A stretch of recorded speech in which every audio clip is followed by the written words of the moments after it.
आज class 10th का biology का फर्स्ट चैप्टर जैव प्रक्रम ऑब्जेक्टिव क्वेश्चन करेंगे और इसमें आपको मोस्ट 100 ऑब्जेक्टिव प्रश्न मिलेंगे।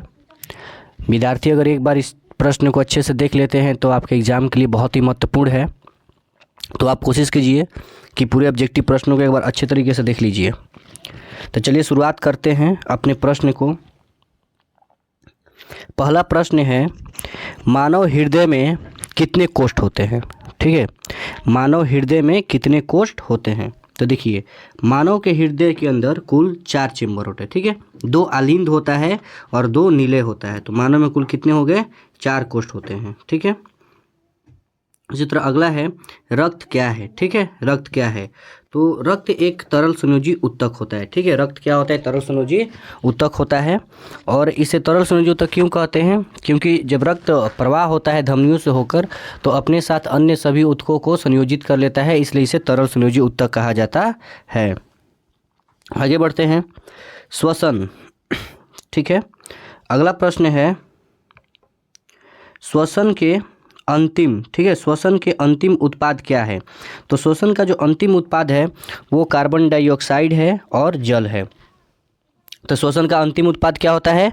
कार्बन डाइऑक्साइड और जल होता है। ठीक है, देखिए अगला प्रश्न है कि मानव, ठीक है, अगला प्रश्न है, मानव आहार नाल का सबसे लंबा भाग कौन होता है? ठीक है, तो मानव आहार नाल का सबसे लंबा भाग है वो छोटी आंत होता है। ठीक है, याद रखिएगा, छोटी आंत, भले ये छोटी आंत है बट यही मानव आहार नाल का सबसे क्या लंबा भाग होता है। और इसके बाद बड़ी आंत होता है और ये ग्रास नली जो मुख्य गुहा से शुरू होकर होता है, और अमाशय जो एक पतली थैली जैसी संरचना पाई जाती है। आगे देखते हैं, प्रश्न नंबर 5 है कि प्राक निम्न में से, ठीक है, प्राक निम्न में से किसके अंदर बनते हैं? ठीक है, प्राक निम्न से किसके अंदर बनते हैं? तो ये बनता है प्राक कोश के अंदर। ठीक है, याद रखिएगा, प्राक किसके अंदर बनता है? प्राक कोश के अंदर। अगला प्रश्न है कि चालनी नलिकाएं पाई जाती है। ठीक है, चालनी नलिकाएं कहाँ पाई जाती है? तो चालनी नलिकाएं जो है ये जाइलम में पाई जाती है। ठीक है, चालनी नलिकाएं जाइलम पाई जाती है और जाइलम के 4 भाग होते हैं, चालनी नलिकाएं, सहकोशिकाएं, जाइलम तंतु और जाइलम मृदुतक। ठीक है, उसके बाद फ्लोएम। ठीक है, फ्लोएम जो है यहाँ इसके भी 4 भाग होते हैं। इसमें पहला होता है जो फ्लोएम है, इसके भी 4 भाग होते हैं ना। पहला होता है वाहिनिकाय, दूसरा होता है वाहिकाय और तीसरा होता है फ्लोएम तंतु और चौथा होता है फ्लोएम मृदुतक। ठीक है, तो ये भी याद रखिएगा। अगला प्रश्न है, आरबीसी की जीवन अवधि होती है। ठीक है, तो आरबीसी का जीवन अवधि क्या होता है? तो इसका जीवन अवधि होता है वो 120 होता है। ठीक है, आरबीसी की जीवन अवधि होती है जो 120 होता है। अगला प्रश्न होता है कि मानव के शरीर की सबसे लंबी कोशिका, ठीक है, लंबी कोशिका कह रहा है तो वो हो जाए, कौन सी कोशिका हो जाएगी? तो न्यूरॉन की कोशिका। ठीक है, सबसे लंबी कोशिका कौन हो जाएगी? न्यूरॉन की कोशिका हो जाएगी। ठीक है, अगला है, निम्न में से कौन पादप हार्मोन नहीं है? तो देखिए, एथिलीन ये तो पादप हार्मोन है, ऑक्सिन भी पादप हार्मोन है, साइटोकाइनिन भी पादप हार्मोन है ना, लेकिन ऑक्सीटोसिन, ठीक है, ये ऑक्सीटोसिन जो है ये पादप हार्मोन्स नहीं है। ठीक है, ये एक उत्तेजक हार्मोन्स होता है ऑक्सीटोसिन, जो इंजेक्शन के रूप में होता है, जैसे गाय भैंस के दूध उतारने के लिए भी ऑक्सीटोसिन दिया जाता है। ठीक है, निम्न में से किसमें द्विविखंडन नहीं होता है? ठीक है, द्विविखंडन नहीं होता है, तो ये अमीबा में द्विविखंडन नहीं होता है ना, इस बात को याद रखिएगा, अमीबा में द्विविखंडन नहीं होता है। ठीक है, अगला है, पौधे, हरे पौधे क्या कहलाते हैं? ठीक है, हरे पौधे क्या कहलाते हैं? तो हरे पौधे उत्पादक कहलाते हैं। ठीक है, हरे पौधे क्या कहलाते हैं? उत्पादक। ऑप्शन 12 है कि स्वपोषी पोषण के लिए आवश्यक है। स्वपोषी, तो देखिए स्वपोषी के लिए क्लोरोफिल, सूर्य का प्रकाश, कार्बन डाइऑक्साइड और इनमें से सभी। ठीक है, तो इनमें से सभी हो जाएगा। स्वपोषी के लिए कौन जरूरी है? सभी। देखिए, प्रश्न बहुत ही महत्वपूर्ण है और ये कई बार प्रश्न 2013, 15, 16, 19 कई बार प्रश्न पूछे गए हैं। तो एक बार आप इसको अच्छे से एक बार देख लीजिए, आपका पूरा प्रश्न क्लियर हो जाएगा। मानव हृदय घिरा हुआ है। ठीक है, मानव हृदय तो पेरिकार्डियम से, ठीक है, किसे घिरा हुआ है? पेरिकार्डियम से। तो ऑप्शन नंबर इसका ए हो जाएगा, पेरिकार्डियम से घिरा हुआ है। अगला है, बीजांड की ओर पराग नलिका की वृद्धि का कारण क्या हो सकता है? ठीक है, बीजांड की ओर पराग नलिका की वृद्धि का कारण हो सकता है। तो इस बात को देखिए, ये कह रहा है कि इसका क्या होता है, तो समझते हैं। कह रहा है कि बीजांड की ओर, ठीक है, तो इसका होता है केमोट्रोपिज्म। ठीक है, केमोप्रोटिज्म। अगला प्रश्न है, मनुष्य में श्वेत रक्त कोशिकाओं का जीवन काल कितना होता है? ठीक है, श्वेत का होता है 12 से 120 दिन। ठीक है, 12 से 20 दिन होता है ना, 12 से 20 दिन होता है। और लाल का कहेगा तो 20 से 120 दिन होता है। ठीक है, लाल का कहेगा तो 20 से 120 दिन होता है। कह रहा है कि पीत रस कहाँ स्रावित होता है?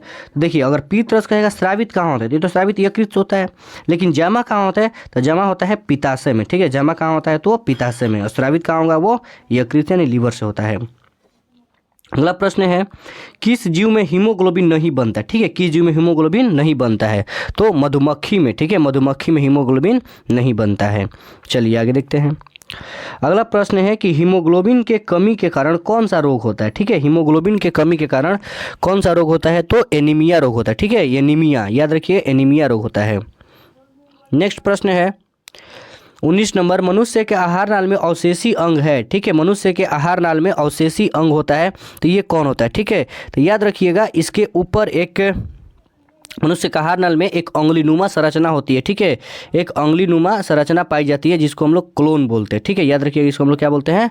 क्लोन बोलते हैं। तो यही एक अवशेषिक अंग। अरे यहाँ पे अगर और देखा जाए तो और कौन कौन सा होता है, तो ये बात को समझिएगा। ठीक है, देखिए कह रहा है कि मनुष्य में आहार नाल में, ठीक है, आहार नाल में कह रहा है, तो यहाँ से अपेंडिक्स भी हो जाएगा ना, अपेंडिक्स एक अवशेषीय अंग के रूप में माना जाता है। ठीक है, अगला बढ़ते हैं। मनुष्य गुहा में आहार नल का कौन सा भाग पाचन का कार्य करता है? ठीक है, मनुष्य का गुहा में आहार नल का कौन सा भाग पाचन होता है? ठीक है, कौन सा भाग क्या करता है? पाचन होता है। कह रहा है कि मुख्य गुहा में, तो मुख्य गुहा में किसका होता है? ठीक है, तो मुख्य गुहा में कह रहा है पाचन किसका होता है? कार्बोहाइड्रेट का होता है। ठीक है, मुख्य गुहा में किसका होता है? कार्बोहाइड्रेट का होता है। आगे, ऑक्सीजन का वाहक कौन है? ठीक है, ऑक्सीजन का वाहक कौन है? तो देखिए, ऑक्सीजन का जो वाहक होता है वो आरबीसी होता है। ठीक है, आरबीसी रेड ब्लड सेल होता है ना, इसका जीवन काल 120 दिन होता है, याद रखिएगा। पौधों में श्वसन होता है। ठीक है, पौधों में श्वसन होता है तो पत्तियों के द्वारा। ठीक है, पौधों में श्वसन जो होता है वो पत्तियों के द्वारा होता है। अगला प्रश्न है, निम्न में से स्वपोषी कौन है? ठीक है, निम्न में से कौन स्वपोषी है? तो हरे पौधे होते हैं। निम्न में स्वपोषी कौन होते हैं? हरे पौधे। अगला प्रश्न है, मानव का, ठीक है, मानव का मुख्य उत्सर्जी अंग निम्न में से कौन है? उत्सर्जी अंग कर है, तो देखिए ब्रिक जो होता है ये उत्सर्जन संबंधित है, तो ब्रिक एक उत्सर्जी अंग हो जाएगा। अगला प्रश्न है, अमीबा अपना भोजन कैसे पकड़ता है? ठीक है, तो अमीबा अपना भोजन कैसे पकड़ता है? तो अमीबा के पास कुटपाद होता है और इस कुटपाद के माध्यम से अमीबा अपना भोजन पकड़ता है। अगला प्रश्न है, किस प्रकार के श्वसन से अधिक ऊर्जा मुक्त होती है? ठीक है, किस प्रकार के श्वसन से अधिक ऊर्जा मुक्त होती है? तो ये हो जाएगा आपका वायवीय श्वसन। ठीक है, वायवीय। अवायवीय श्वसन से ऊर्जा ज़्यादा मुक्त नहीं होती है क्योंकि इसके अंदर ऑक्सीजन की पूरी मात्रा मौजूद नहीं होती है। अगला प्रश्न है, मछली का श्वसन अंग क्या है? ठीक है, तो मछली का श्वसन अंग क्या हो जाएगा? तो गिल्स हो जाएगा। ठीक है, क्या हो जाएगा? गिल्स हो जाएगा। अगला प्रश्न है, पौधों में गैसों का आदान प्रदान किसके द्वारा होता है? ठीक है, पौधों में गैसों का आदान प्रदान किसके द्वारा होता है? तो रंध्रों के द्वारा। ठीक है, रंध्रों के द्वारा होता है। नेक्स्ट देखते हैं, निम्न में से सबसे तेज धड़कन किसका चलता है? ठीक है, निम्न में सबसे तेज धड़कन किसका चलता है? तो वो मनुष्य का। ठीक है, याद रखिएगा, मनुष्य का धड़कन सबसे तेज चलता है। अगला प्रश्न है, सजीव जीवधारियों द्वारा किस प्रकार का नाइट्रोजनी पदार्थ उत्सर्जन किया जाता है? ठीक है, तो यूरिया, अमोनिया या यूरिक अम्ल, तो ये तीनों होगा ना, सभी प्रकार का होता है इसमें से। चलिए अगला प्रश्न देखते हैं। प्रश्न नंबर हमारे 31 है, मनुष्य में ब्रिक निम्न में से किससे संबंधित है? तो पीछे बताएं ब्रिक क्या है, तो ब्रिक उत्सर्जन संबंधित है। किससे संबंधित है? उत्सर्जन से। अगला प्रश्न है कि प्रकाश संश्लेषण की क्रिया होती है। ठीक है, प्रकाश संश्लेषण क्रिया किस में होती है? तो ये हरे पौधे में होती है। किस में होती है? तो ऑप्शन नंबर सी हो जाएगा। अगला प्रश्न देखते हैं कि हरे पौधे कैसे होते हैं? हरे पौधे, तो हरे पौधे स्वपोषी होते हैं क्योंकि इसके अंदर प्रकाश संश्लेषण की क्रिया होती है। चलिए अगला प्रश्न है, अगला प्रश्न हम लोग का है कि वसा का पाचन करता है। ठीक है, वसा का पाचन कौन करता है ना, याद रखिएगा, वसा का पाचन कर रहा है कौन करता है? ठीक है, इस बात को अच्छे से समझिएगा कि वसा का पाचन कौन करता है ना, तो वसा का पाचन जो है लाइपेज करता है। ठीक है, लाइपेज। अगला, स्टोमाटा के खुलने और बंद होने की क्रिया। ठीक है, स्टोमाटा के खुलने और बंद होने की क्रिया, ठीक है, किसके द्वारा इसको, थोड़ा प्रश्न को बढ़िया देख लीजिए कि किसके द्वारा इसको नियंत्रित की जाती है ना, करें स्टोमाटा को खुलने और बंद होने की जो प्रक्रिया वो किसके द्वारा नियंत्रित की जाती है? तो इसको किया जाती है द्वार कोशिका के द्वारा। अगला प्रश्न है, इनमें से किसकी उपस्थिति के कारण रक्त जो है वो लाल दिखाई देता है, ठीक है। तो याद रखिए हीमोग्लोबिन ना, हीमोग्लोबिन के कारण जो है वो रक्त हम लोग का लाल दिखाई देता है। पित्त रस कहाँ से स्रावित होता है? देखिए पित्त स्रावित कहेगा तो हो जाएगा यकृत से, लेकिन कहेगा कहाँ स्टोर होता है, जमा होता है, हो जाएगा पित्ताशय में, ठीक है। अगला, कवक की पोषण की कौन सी विधि पाई जाती है? ठीक है, कवक में पोषण की कौन सी विधि पाई जाती है? तो इसमें कौन सी विधि होती है? ठीक है, तो ये होता है आपके कवक जो है वो कौन सी विधि पाई जाती है? तो मृतजीवी होता है, ठीक है। कवक में कौन सा होता है? वो मृतजीवी होता है। अगला प्रश्न है, रुधिर का कौन सा अवयव, ठीक है, रक्त के थक्का को रोकने में मदद करता है? ठीक है, रक्त के थक्का को रोकने में मदद करता है तो प्लेटलेट्स हो जाएगा, ठीक है। और याद रखिएगा वो, सॉरी इसमें प्लेटलेट्स नहीं, ये लसिका हो जाएगा, ठीक है, लसिका हो जाएगा। अगला है प्रश्न नंबर 40, रक्त का कौन से अवयव घायल स्थान के रक्त स्राव को थक्का बनाने में अवरोध करता है? ठीक है, तो वो थक्का बनाने में कौन करता है? तो वो हो जाएगा लसिका, ठीक है। अगला है हृदय से रक्त रुधिर को संपूर्ण शरीर में पंप किसके द्वारा किया जाता है? ना, हृदय से रक्त रुधिर को संपूर्ण शरीर में पंप किसके द्वारा किया जाता है? तो ये किया जाता है निलय के द्वारा, ठीक है। किसके द्वारा किया जाता है? निलय के द्वारा। अगला प्रश्न है, पत्तियों में गैसों का आदान प्रदान, ठीक है, पत्तियों में गैसों का आदान प्रदान किसके द्वारा होता है? तो रंध्र के द्वारा होता है, इस बात को याद रखिएगा। नेक्स्ट प्रश्न हम लोग का है, नेक्स्ट प्रश्न देखिए कि स्लाइड को सर्वप्रथम कंपाउंड माइक्रोस्कोप से किसने देखा था? देखा जाता है तो कितने एक्स पे दिखाया था? तो वो 10 एक्स पे होता है, जिससे आकार दिखाई देता है। अगला प्रश्न है कि पादप में जाइलम उत्तरदायी है, ठीक है, तो जाइलम है जल वहन के लिए, ठीक है, और फ्लोएम किसके लिए है? तो फ्लोएम है भोजन वहन के लिए, और जाइलम किसके लिए है? जल के लिए। प्रश्न नंबर देखते हैं हम लोग 45 कि निम्न में से किसे, ठीक है, निम्न में से किसे कोशिका का ऊर्जा मुक्त रूप है? ठीक है, कोशिका का ऊर्जा रूप में जाना जाता है ना, ऊर्जा, तो कोशिका के ऊर्जा मुद्रा कहेगा, ठीक है, तो ऊर्जा मुद्रा एटीपी होता है, एडिनोसाइन ट्राई फॉस्फेट होता है। अगला प्रश्न है, ऑक्सीजन क्या है? ठीक है, ऑक्सीजन क्या है? तो ऑक्सीजन एक प्रकार का हार्मोन्स होता है, ठीक है, ऑक्सीजन क्या एक प्रकार का हार्मोन्स है ना, इस बात को याद रखिएगा, ऑक्सीजन प्रकार का हार्मोन्स होता है। अगला है द्विविखंडन किस में होता है? ना, द्विविखंडन तो अमीबा में होता है, ठीक है, किस में होता है? अमीबा में। प्रश्न नंबर हमारा 48 है, इथाइल अल्कोहल किस प्रकार के श्वसन में बनाता है? ठीक है, इथाइल अल्कोहल किस में? तो पहले भी आप समझ रहे हैं, अवायवीय श्वसन, ठीक है, अवायवीय श्वसन में इथाइल अल्कोहल बनता है। ब्रिक एक भाग है, ठीक है, ब्रिक एक भाग है किसका? तो उत्सर्जन तंत्र का। ब्रिक किसका भाग है? उत्सर्जन तंत्र का एक भाग होता है। अगला है प्रश्न नंबर 50, मस्तिष्क उत्तरदायी है तो सोचने के लिए, हृदय स्पंदन के लिए, शरीर का संतुलन बनाने के लिए, या इनमें से सभी? तो मस्तिष्क किसके लिए? इनमें से सभी, ठीक है, मस्तिष्क सभी कार्य को करता है। प्रकाश संश्लेषण क्रिया में ऑक्सीजन का वाहन निकलता है, ठीक है, ऑक्सीजन किसके माध्यम से बाहर निकलता है? तो कह रहा है कि ऑक्सीजन जो है वो प्रकाश संश्लेषण की क्रिया में ऑक्सीजन किससे? तो जल से, क्योंकि जल टूटता है, ठीक है, जल वहाँ पर क्या होता है? टूटता है, और यहीं से वो ऑक्सीजन बाहर निकलता है। अगला है मैग्नीशियम पाया जाता है, ठीक है, मैग्नीशियम पाया जाता है तो क्लोरोफिल में। किसमें पाया जाता है? क्लोरोफिल में। पौधों में, ठीक है, पौधों में श्वसन क्रिया के अंतर्गत एटीपी के टूटने, एटीपी हो यहाँ पर, एटीपी के टूटने कितनी ऊर्जा मुक्त होती है? तो 30.5 किलो जूल प्रति मोल होती है। प्रश्न महत्वपूर्ण है, इसको ध्यान रखिएगा जरूर आप लोग। अगला प्रश्न है कि प्रकृति में ऑक्सीजन का संतुलन कैसे बना रहता है? ठीक है, प्रकृति में ऑक्सीजन का संतुलन कैसे बना रहता है? तो प्रकाश संश्लेषण की क्रिया होती रहती है, इसलिए प्रकृति में ऑक्सीजन का संतुलन बना रहता है। अगला प्रश्न हम लोग का 55 नंबर है कि मानव हृदय का औसत प्रकुंचन कितना होता है? ठीक है, तो प्रकुंचन क्या आएगा? तो कितना हो जाएगा? 80 mmHg होता है ना, याद रखिएगा, 120 mm, ठीक है, यहाँ पे है 120 mmHg होता है। अगला देखिए, अगला प्रश्न हमारा क्या है? पौधों में वाष्पोत्सर्जन किस भाग में होता है? ठीक है, पौधों में वाष्पोत्सर्जन किस भाग में? तो पौधे के जो पत्ता होता है, ठीक है, पौधे के जो पत्ता होता है यहीं पे वाष्पोत्सर्जन होता है, ठीक है, पौधे के पत्ता में होता है।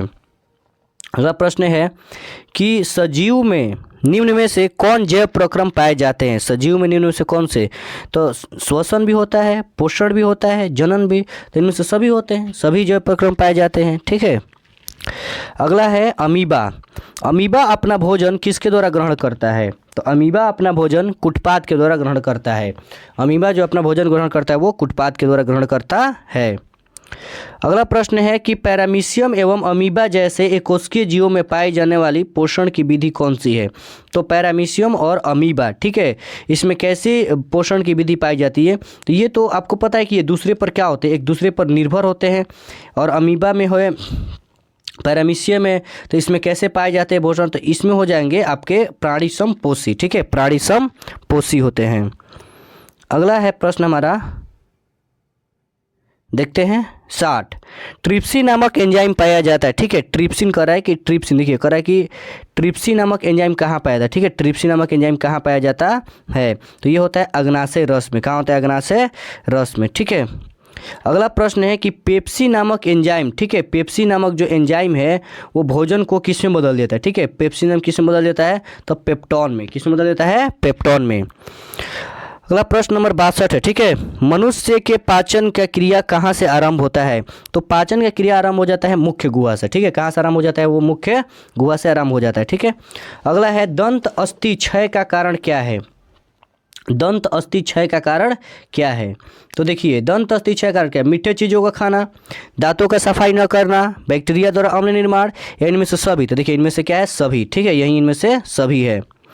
अगला है दांत की सबसे ऊपरी परत, ठीक है, क्या होती है? तो इनामल। क्या होती है? वो इनामल होती है दांत की सबसे ऊपरी परत। अगला प्रश्न है वह प्रक्रम जिनके द्वारा शरीर में ऊर्जा का उत्पादन होता है उसे क्या कहते हैं? तो उसे श्वसन कहा जाता है। उसे क्या कहा जाता है? श्वसन, ठीक है। अगला, मनुष्य में श्वसन वर्णक पाया जाता है। मनुष्य में श्वसन वर्णक पाया जाता है तो किस में होता है? तो वो होता है हीमोग्लोबिन, ठीक है, किस में होता है? वो हीमोग्लोबिन में होता है। अगला प्रश्न है कि कीटों में प्रमुख श्वसन अंग क्या है? कीटों में प्रमुख श्वसन अंग क्या है? तो कह रहा है कीट, कीट में क्या होता है? ट्रैकिया, कीट में क्या होता है? ट्रैकिया होता है, ठीक है। प्रश्न नंबर 68 है कि निम्न में से कौन सा यौगिक कोशिकाओं में रासायनिक का सार्वजनिक वाहक होता है? ठीक है, कह रहा है कि कोशिकाओं में रासायनिक का सार्वजनिक वाहक होता है कौन? कोशिकाओं में रासायनिक का सार्वजनिक जो वाहक करता है वो कौन होता है? ठीक है, तो इस बात को आप याद रखिए कि सार्वजनिक कौन होता है? तो एडिनोसाइन ट्राइफॉस्फेट होता है, वो एडिनोसाइन ट्राइफॉस्फेट होता है, ठीक है। अब अगला प्रश्न देखते हैं हम लोग, ठीक है। अगला प्रश्न क्या है हम लोग का? पौधों में श्वसन की प्रक्रिया जंतुओं में श्वसन से निम्न होती है किस प्रकार? तो कह रहा है कि पौधों में प्रत्येक भाग में अलग अलग श्वसन होता है, सही बात है। पौधों में जंतुओं की तरह श्वसन गैसों का परिवहन नहीं होता है, ये भी सही है। पौधों में जंतुओं की अपेक्षा श्वसन की गति तेज होती है। जंतुओं में पौधों की अपेक्षा श्वसन की गति तेज होती है, तो ये भी सही है। तो इनमें से सब सही हो जाएगा, ठीक है। अगला है श्वसन का वह चरण जिसमें ऑक्सीजन की अनुपस्थिति में ग्लूकोज का आंशिक विखंडन होता है वो क्या कहलाता है? तो वो कहलाता है आपका अवायवीय श्वसन, ठीक है, याद रखिए वो क्या कहलाता है? अवायवीय श्वसन। प्रश्न नंबर 71 है एटीपी में फॉस्फेट की संख्या कितनी होती है? ठीक है, एटीपी में कह रहा है कि फॉस्फेट की कितनी संख्या होती है, यहाँ बात को समझिएगा। कह रहा है कि एटीपी यानी हम लोग का क्या होता है? एडिनोसाइन ट्राइफॉस्फेट, ठीक है, एडिनोसाइन ट्राइफॉस्फेट। तो एटीपी में फॉस्फेट की संख्या कितनी होती है? तो यहाँ 2 है, 4 है, 1 है, 3 है, यहाँ क्या हो जाएगा? 3 होती है। कितनी होती है? 3। अगला है मनुष्य में सांस लेने और सांस छोड़ने की सम्मिलित क्रिया को क्या कहते हैं? तो श्वासोच्छ्वास, ठीक है, क्या कहते हैं उसे हम लोग? श्वासोच्छ्वास। सांस लेने और सांस छोड़ने की क्रिया को श्वासोच्छ्वास बोलते हैं। अगला प्रश्न है कि मनुष्य, ठीक है, मनुष्य के ट्रैकिया में पाए जाते हैं तो उपास्थि के बने अपूर्ण बल है, ठीक है, मनुष्य के ट्रैकिया में पाए जाते हैं उपास्थि के बने अपूर्ण बल है, ठीक है। अगला प्रश्न है कि निश्वास द्वारा निकली वायु में होता है, निश्वास द्वारा निकली हुई वायु में क्या होता है? तो कार्बन डाइऑक्साइड होता है, जो बाहर निकलता है कार्बन डाइऑक्साइड होता है। अगला प्रश्न है कि यूग्लिना में, ठीक है, अगला हम लोग का प्रश्न कह रहा है कि यूग्लिना में, ठीक है, यूग्लिना में पदार्थ परिवहन हेतु निम्न में से कौन से, ठीक है, निम्न में से कौन से प्रक्रिया उत्तरदायी है? ठीक है, कौन सी प्रक्रिया उत्तरदायी होती है? तो कह रहे कि यूग्लिना में कौन सी प्रक्रिया उत्तरदायी होती है? तो होती है विसरण की प्रक्रिया, ठीक है, याद रखिएगा विसरण की प्रक्रिया उत्तरदायी होती है। अगला प्रश्न है कि निम्न में से कौन पौधों में जल संवाहक उत्तक का कार्य करता है? तो जल का कौन करेगा? जाइलम करता है। कौन करता है? जाइलम करता है। अगला प्रश्न देखिए, अगला प्रश्न है कि शरीर में रक्त पट्टिकाणुओं का मुख्य कार्य क्या है। रक्त पट्टिकाणुओं का मुख्य कार्य कर रहा है कि क्या है, शरीर में जो रक्त पट्टिकाणु होते हैं उनका मुख्य काम क्या है, वो क्या करते हैं। ठीक है, इस बात को आप याद रखिए, वो क्या करते हैं मुख्य पट्टिकाणु। ठीक है, तो ऑप्शन ए प्रतिरक्षा तंत्र निर्माण करते हैं, बी श्वसन का पूर्ण करते हैं, और ती है रक्त में जमने में सहायक होते हैं। तो ये रक्त के जमने में क्या होते हैं, सहायक होते हैं। इस बात को आप ध्यान रखिएगा। अगला प्रश्न है कि रक्त में हल्के पीले रंग के चिपचिपे द्रव क्या कहलाते हैं। तो ये कहलाते हैं प्लाज्मा। ठीक है, क्या कहलाते हैं, ये प्लाज्मा। अगला प्रश्न है कि फुफ्फुस शिराएं हृदय के किस वेश्मों में खुलती है। फुफ्फुस शिराएं हृदय के किस वेश्मों में खुलती है। ये बायां वेश्मों में खुलती है, इस बात को याद रखिएगा। अगला है कि रक्तचाप मापने के, ठीक है, रक्तचाप मापने के विशेष उपकरण को क्या कहा जाता है। जो रक्तचाप को मापता है उसे हम लोग क्या बोलते हैं। ठीक है, तो उसे स्फिग्नोमैनोमीटर कहा जाता है ना। और हृदय की धड़कन को मापने के लिए हम लोग जो आला बोलते हैं उसको स्टेथोस्कोप बोलते हैं। और दूध की शुद्धता को मापने के लिए हम लोग क्या करते हैं, लैक्टोमीटर का यूज करते हैं। ठीक है, और विद्युत धारा को मापने के लिए एमीटर का उपयोग किया जाता है। अगला प्रश्न पढ़िए। अगला है पादप में जाइलम का कार्य क्या है। ठीक है, पादप में जाइलम का कार्य क्या है। तो जल का वहन करना। ठीक है, क्या है, जल का वहन करना ना। क्या होता है, जल का वहन करना। फ्लोएम का क्या है, तो भोजन का वहन करना। वाष्पोत्सर्जन क्या है। ठीक है, समझिएगा बात को, वाष्पोत्सर्जन क्या है। तो वाष्पोत्सर्जन कैसी प्रक्रिया है। ठीक है, तो ये एक कैसी प्रक्रिया है, तो ये एक भौतिक प्रक्रिया। ठीक है, कैसी प्रक्रिया है, ये भौतिक प्रक्रिया होती है। अगला प्रश्न है पौधों में निर्मित भोजन का एक अंग से दूसरे अंग में, ठीक है, पौधों में निर्मित भोजन का एक अंग से दूसरे अंग में कह रहा है कि जाना क्या कहलाता है। ठीक है, पौधों में एक अंग से दूसरे अंग में जाना क्या कहलाता है ना, इस बात को याद रखिएगा। तो एक अंग से दूसरे अंग में जाना क्या कहलाता है, तो ये पौधों के कह रहा है कि पौधों में निर्मित भोजन का एक अंग से दूसरे अंग में जाना क्या कहलाता है, तो परिवहन होता है। ठीक है, परिवहन होता है, उसी के माध्यम से भोजन एक अंग से दूसरे अंग में जाता है। अगला प्रश्न है हमारा, समझिएगा, निम्न में से कौन एक जल संवहन मंडल का उत्तक नहीं है। जल संवहन मंडल उत्तक नहीं है, कह रहा है कि जल संवहन नहीं है। तो देखिए चालनी नलिकाएं, सहकोशिकाएं, ठीक है, तो ये होती है जल कह रहा था, जल चालनी तो इसमें होती ही है, जाइलम होता ही है। फ्लोएम नहीं है। ठीक है, ये भोजन है, क्या है, ये भोजन संवहन है, फ्लोएम नहीं है इसमें। अगला प्रश्न है रक्त इनमें से किसकी उपस्थिति के कारण, ठीक है, रक्त इनमें से किसकी उपस्थिति के कारण लाल होता है। तो हीमोग्लोबिन, ठीक, किस कारण होता है, हीमोग्लोबिन के कारण लाल होता है। अगला है पानी में घुलित खनिज का पौधों में स्थानांतरण होता है। पानी और जब भी कहेगा घुलित खनिज तो क्या हो जाएगा, जाइलम हो जाएगा।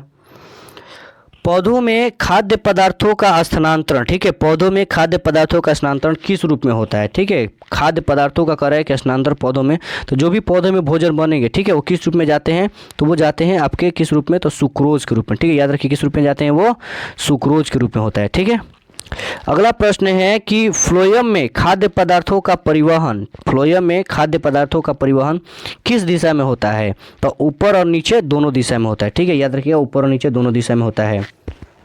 अगला है कि पादप में जाइलम उत्तरदायी है। तो जाइलम कहेगा तो जल के लिए, ठीक है, और फ्लोएम कहेगा तो भोजन के लिए। मनुष्य में कौन उत्सर्जी अंग नहीं है, कौन उत्सर्जी अंग नहीं है। ठीक है, याद रखिएगा मनुष्य में कह रहा है कि कौन सा उत्सर्जी अंग नहीं है। तो ब्रिक जो है ये भी उत्सर्जन करता है। ठीक है, ब्रिक भी क्या करता है, उत्सर्जन करता है, तो ब्रिक भी हो जाएगा। इसके बाद अग्नाशय जो है ये उत्सर्जी अंग के अंतर्गत नहीं आता है। प्रश्न नंबर हमारा 91 है कि ब्रिक किस जैव प्रक्रम का हिस्सा है। तो ब्रिक उत्सर्जन का, किसका है, वो उत्सर्जन का। यूरिया, यूरिया शरीर में कहाँ से प्रवेश करता था, यूरिया यकृत से प्रवेश करता है। यूरिया कहाँ से करता है, यकृत से। ठीक है, इस बात को आप ध्यान रखिएगा कि यूरिया कहाँ से प्रवेश करता है, तो यकृत से प्रवेश करता है। अगला प्रश्न है कि मानव के 100 ml रक्त में उपस्थिति यूरिया की सामान्य मात्रा कितनी होती है, तो ये होती है 30 mg। ठीक है, याद रखिए कितना होता है, 30 mg होता है। मनुष्य में प्रत्येक ब्रिक नलिकाओं की, ठीक है, मनुष्य के प्रत्येक ब्रिक नलिकाओं की संख्या कितनी होती है। कह रहा है कि मनुष्य में प्रत्येक ब्रिक नलिकाओं की संख्या कितनी होती है, तो 1 मिलियन होती है। पौधों के उत्सर्जी पदार्थ हैं, ठीक है, पौधों के उत्सर्जी पदार्थ हैं, क्या है पौधों में, तो रेजिन है, गोंद है, रेनिन है, ये सभी है। ठीक है, टेनिन है, ये सभी है उत्सर्जी पदार्थ है। अगला है प्रश्न हमारा 96 की एमिनो अम्ल के विखंडन से क्या बनता है। ठीक है, तो ये NH3 बनता है। क्या बनता है? NH3 बनता है। रेजिन किस प्रकार के पौधे से उत्सर्जित होते हैं ना? रेजिन किस प्रकार के? तो चीड़ के पौधे से। रेजिन किससे होता है? चीड़ के पौधे से होता है।